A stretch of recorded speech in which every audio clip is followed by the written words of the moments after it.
Shalom, selamat pagi Bapak Ibu Saudara-saudara. Salam sehat untuk kita sekalian.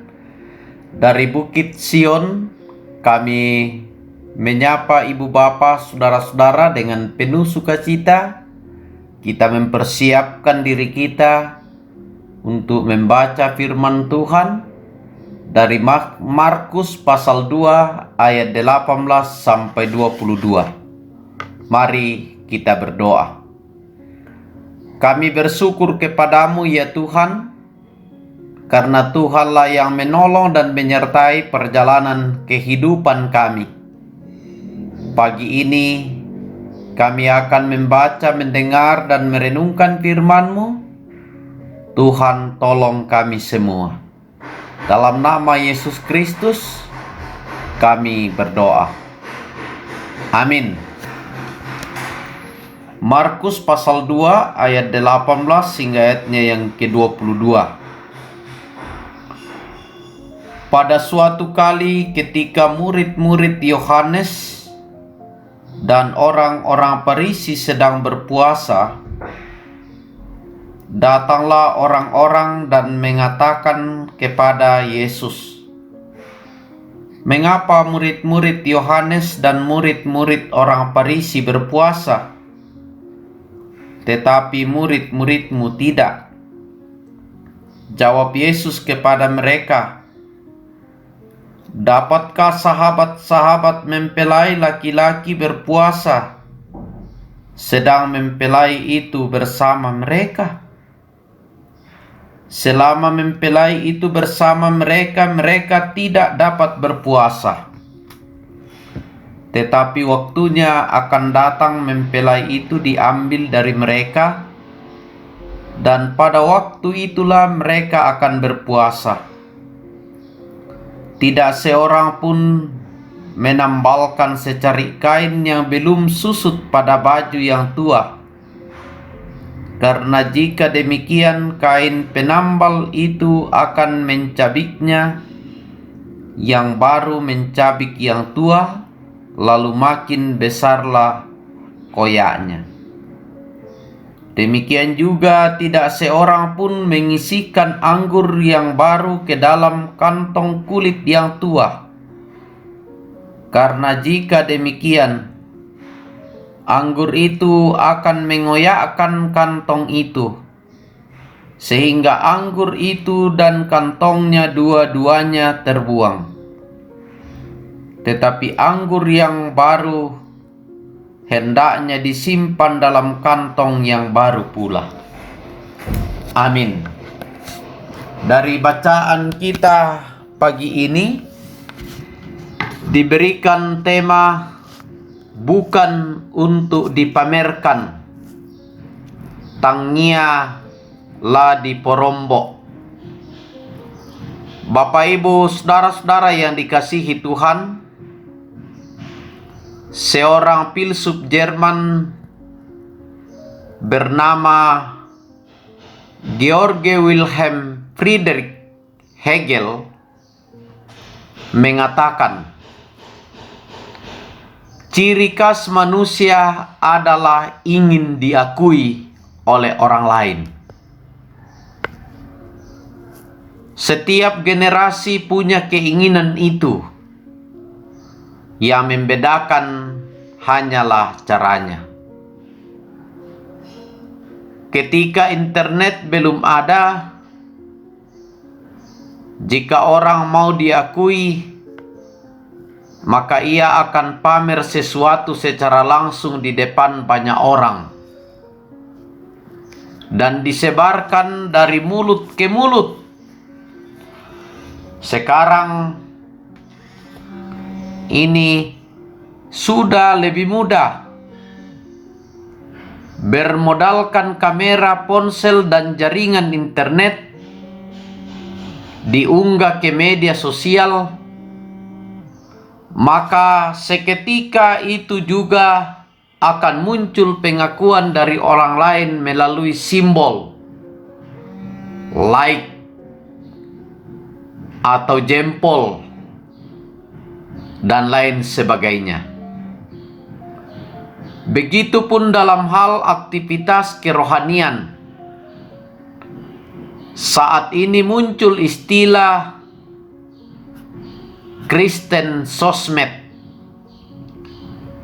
karena semakin banyak orang yang senang memamerkan aktivitas rohaninya di media sosial. Bapak, Ibu, saudara-saudara yang dikasihi Tuhan, pada suatu waktu Yesus pun pernah didatangi oleh orang-orang yang mempertanyakan,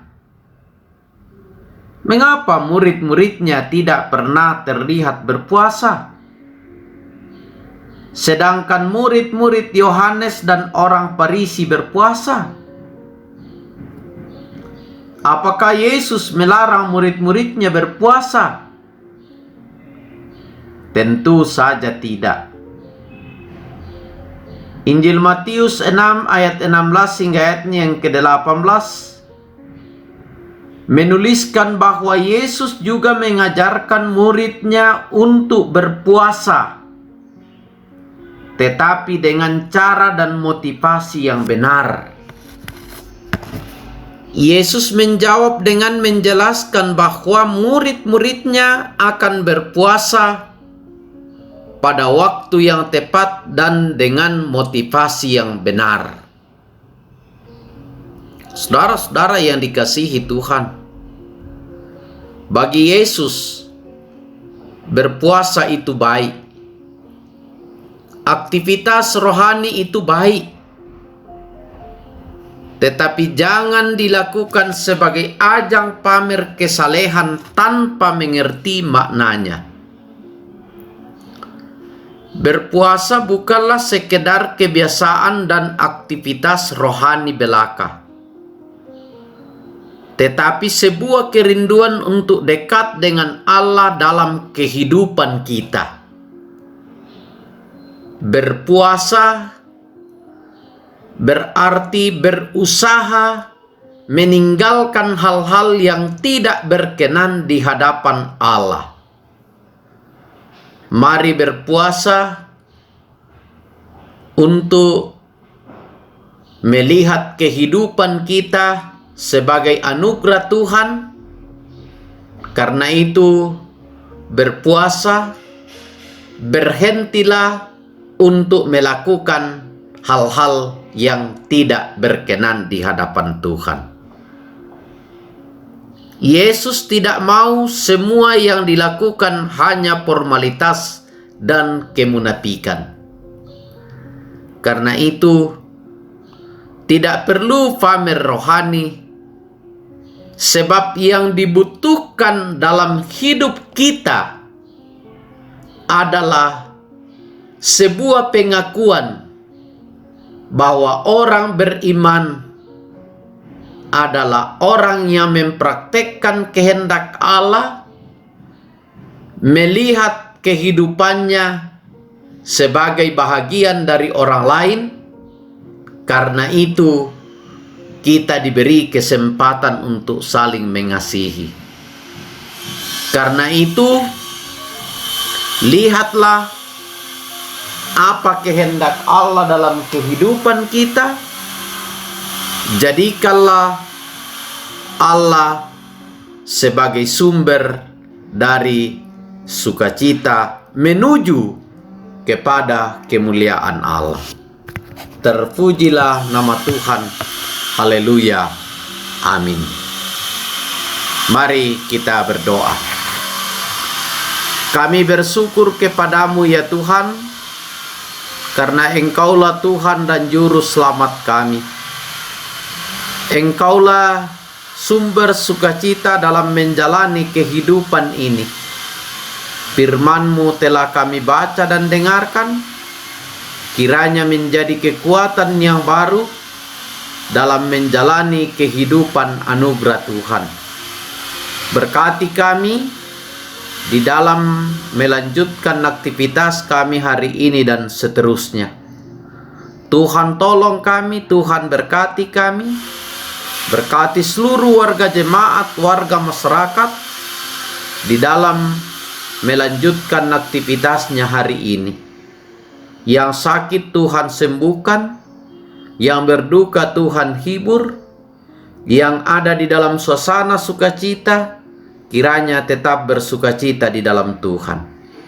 Berkati kami semua, biarlah kami tetap aman damai dalam mensukseskan program baik di jemaat, baik di masyarakat, baik melalui pemerintah.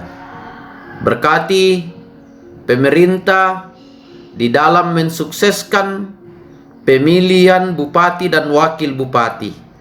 Berkati para calon, berkati KPU, PPK, PPS, dan KPPS, tolong mereka semua. Terima kasih kami boleh sehat, kasihani dan tuntun kami semua. Dalam nama Yesus Kristus kami berdoa. Amin. Terima kasih Ibu Bapak, saudara-saudara, sudah mendengarkan firman Tuhan. Tetaplah beraktivitas, tetaplah menggunakan masker kalau kita keluar, jaga jarak, hindari kerumunan, tetaplah hidup dalam kasih, damai, dan sukacita. Kurre sumanga.